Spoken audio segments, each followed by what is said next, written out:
তুমি একা ফিরে যে শিষ্যরা কোথায়? ওরা আসবে না। কেন? বুঝেছি, এতগুলো লোককে বাড়িতে নেমন্ত্রণ করে আনলে আমার অসুবিধা হবে। আগে বসে না, আমি সব ব্যবস্থা করে রেখেছি, তুমি ওদের দেখো। তুমি আগে মাকে ডাকো। কেন?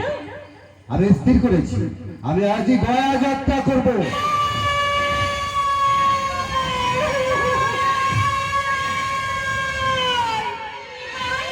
কি হলো মা, প্রমাণ করে চিৎকার করে উঠলে কেন? পূর্বপুরুষকে পিণ্ড দেওয়া তো শাস্ত্রের বিধান। শাস্ত্র কই, আমি তো শাস্ত্রের অমর্যাদা করতে পারি না মা। হঠাৎ এসব কথা বলছিস কেন বাবা? আর তাছাড়া আমার জীবনে দিনের পর ঈশান! ওরে ঈশান! এই যে বৌমা, তুমি আমার করে দাঁড়িয়ে আছো কেন মা?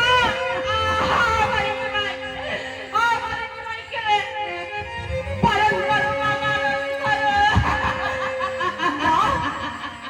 সৎ কাজে যাচ্ছেন, নিষেধ করবো কেন?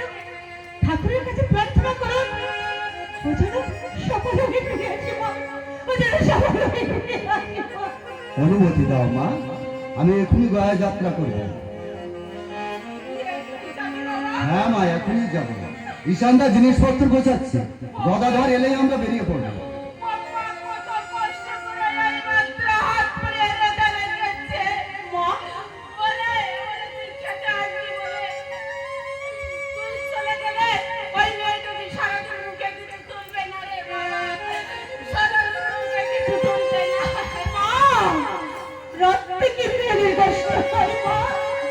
দেবতা নায়িকা গ্রহণ করলো, নৈবেদ্য দেবে সাজিয়ে রেখেছি বাবা। আমি প্রতিজ্ঞা করেছি না, পূর্বপুরুষকে পিণ্ড না দেওয়া পর্যন্ত এই গৃহে আমি অন্ন গ্রহণ করবো না। অনুমতি দাও মা, দেরি হয়ে যাচ্ছে, গদাধর হয়তো এখনই এসে পড়বে। এসেছিস গদাধর? তাহলে চল, আস মা।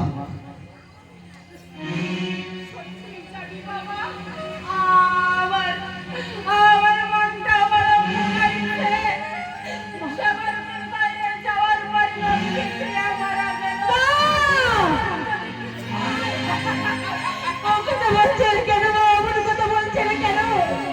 কত দূরে যাচ্ছেন, মনে দুশ্চিন্তায় দুর্বল হয়ে পড়বে গো। ওগো, তুমি যাও গো, শত কাছে যাচ্ছ, এর পর কখনো অশুভ হতে পারে না, কখনো অশুভ হতে পারে না। বৌমা যখন এত করে বলছে বাবা, আমি তখন তোকে আমি আর তোকে বারণ করবো না বাবা। মা,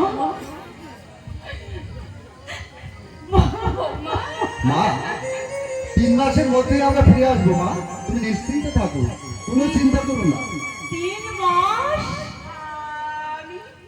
আমি কিন্তু তোদের আসার পর 3 গুনবো বাবা। 3 মাসের বেশি দেরি আমরা করবো না মা। তোমাদের ছেড়ে, এই নবদ্বীপ ছেড়ে শুধু গয়া কেন মা, স্বর্গে গিয়েও যে আমি শান্তি পাবো না। চলে আয় গদাধর।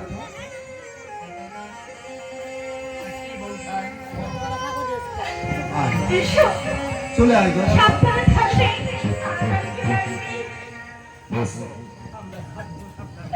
মা